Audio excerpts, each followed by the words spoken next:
Quand j'ai parlé du pléomorphisme, alors là on peut aller on concrétise l'erreur de la pensée pasteurienne dans le courant du XXe siècle, hein, en partant de Antoine Béchamp qui était de 19e, 20e, jusqu'à dernièrement, hein, jusqu'à la fin, début du XXIe siècle, on a découvert que en fait, un être humain vivait grâce aux bactéries, grâce aux microbes, grâce à tout ce monde qui part du non visible pour devenir visible, mais il n'y a pas vraiment cette interface entre le non visible et le visible, elle n'est pas suffisamment, pour certains, elle ne sera pas la même que pour d'autres, c'est ça que je veux dire, suivant l'outil qu'on a. On a constaté que dès qu'il y a un déséquilibre dans un organisme vivant, se met en œuvre un processus de réharmonisation de cet organisme par, en l'occurrence, des virus qu'on appelle bactériophages, hein, qui mangent des bactéries. Donc ça, c'est naturel. Hein. Et quand on a parlé de ces histoires de vaccination contre le Covid, eh bien, c'était évident qu'il y allait avoir une production de variants naturels. Ça s'appelle le pléomorphisme, la capacité de générer en réaction à un empoisonnement, quelque part, des bactéries, des virus, qui vont neutraliser, qui vont réharmoniser un terrain chaotique, en gros. C'est ça le principe. Le pléomorphisme est la mutation de microbes, germes, d'une forme à une autre, lorsqu'une nourriture différente devient disponible. Ce terrain est l'environnement alimentaire présent pour le microbe, bactéries, champignons, germes, à manger. Le terrain environnemental de notre corps peut se trouver dans un état physiologique normal ou dans un état pathologique déséquilibré.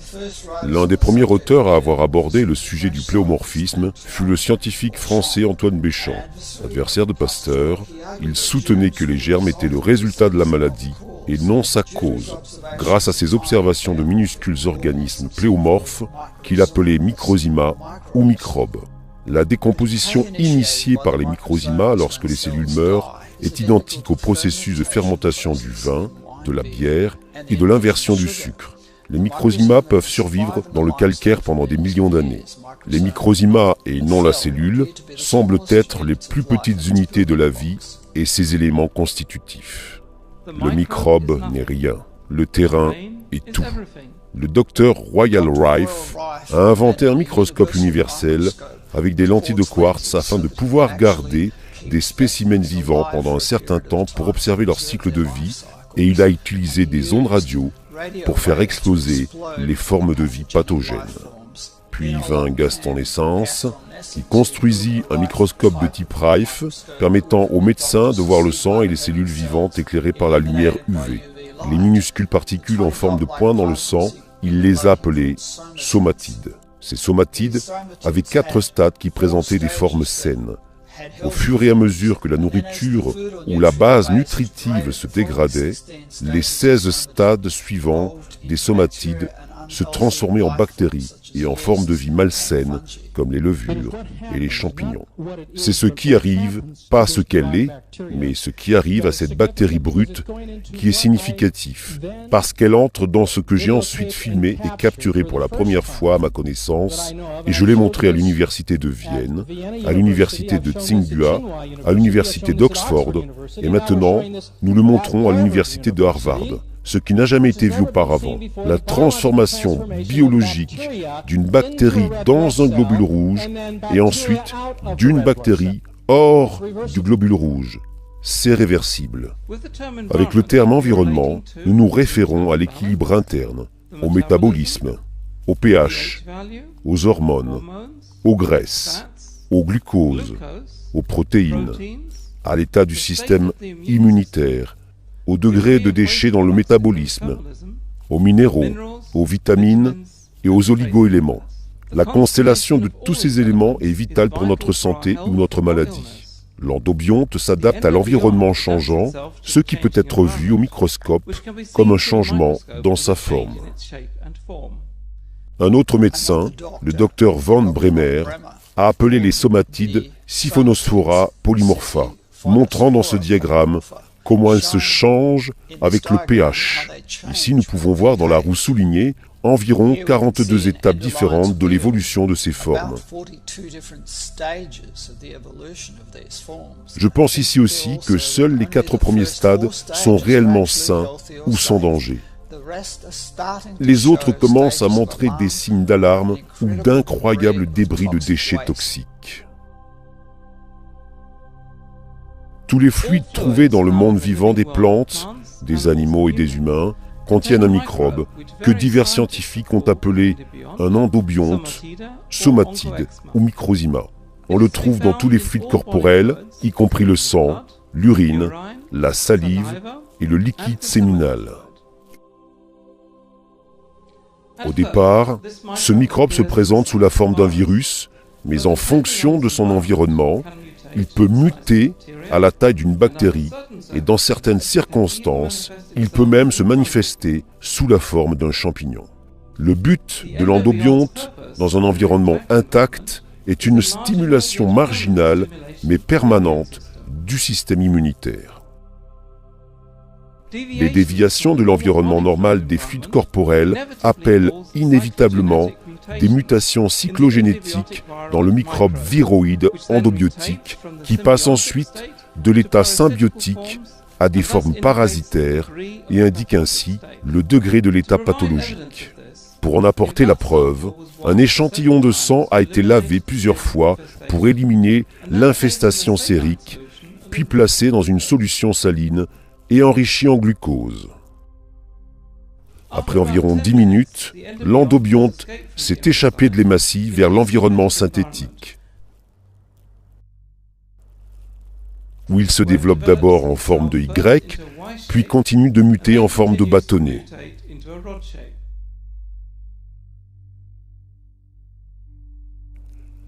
Puis il se divise en petits corps, qui émettent finalement des éléments en forme de boule dans l'environnement.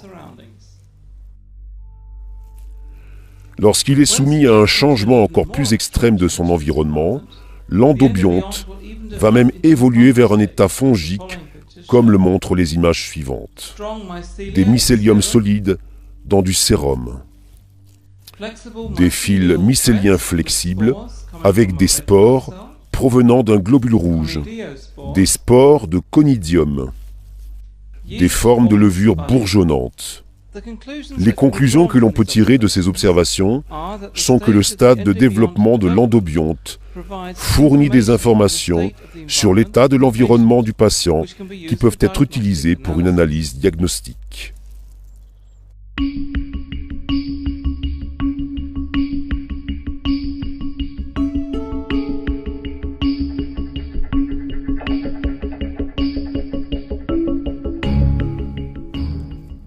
Comme on peut l'observer ici, les leucocytes scannent les membranes des hématies en se déplaçant à la manière d'une amibe et brièvement. Ils sont même collés ensemble. Le comportement migratoire des cellules immunocompétentes par chimiotaxie a conduit à l'enfermement de cette cellule tumorale par un mur de plusieurs couches de lymphocytes. C'est cette structure de parois multicouches qui prouve que les cellules de défense peuvent communiquer entre elles à un niveau chimique qui doit être basé sur des molécules de signalisation de la membrane cellulaire qui donnent le stimulus approprié pour un effet de migration soigneusement ciblé. Cette cellule est pleine à craquer d'endobionte et ne peut plus remplir suffisamment sa tâche de décomposition. La cellule éclate et libère son contenu dans le sérum, permettant à l'environnement d'être recontaminé par l'endobionte qui se déplace librement. Cette quantité et ce degré de déformation sont un indicateur du degré de la perturbation de l'environnement du patient et permettent de tirer des conclusions sur son état de santé, en particulier en ce qui concerne les premiers stades du cancer. Il ne faut pas oublier que tant les algues que les champignons de moisissure sont soumis à des changements cycliques spécifiques qui dépendent des conditions extrêmes variables de leur environnement. Les champs électromagnétiques peuvent provoquer une agglutination des globules rouges. Cette formation en rouleau des hématies ne peut s'expliquer que par la modification de la charge électrique de la membrane provoquée par les processus électromagnétiques. Maintenant, descendons dans le tractus intestinal et examinons les villosités intestinales. C'est là que les aliments sont absorbés dans le sang et c'est là que tous les microcytes de lactobacilles doivent être présents et recouvrir chaque surface afin de filtrer les bactéries nocives, de permettre au bon type d'aliments d'être absorbés et décomposés et de fournir des enzymes, des acides aminés et d'empêcher les protéines de passer directement dans le sang. Maintenant, nous pouvons voir que lorsqu'il y a une lésion formée dans la paroi intestinale, une véritable blessure et les types de bactéries qui ont infecté peuvent être nettoyés. Les bactéries pathogènes migrent toutes vers le site de la blessure et elles peuvent être nettoyées par les bactéries probiotiques qui les déplacent, les font sortir et commencent le processus de réparation.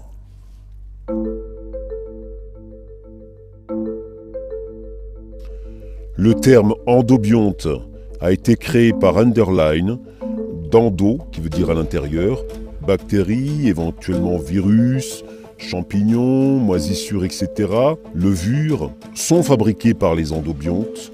Ces germes ne proviennent pas d'extérieur, mais bien de l'intérieur de notre organisme.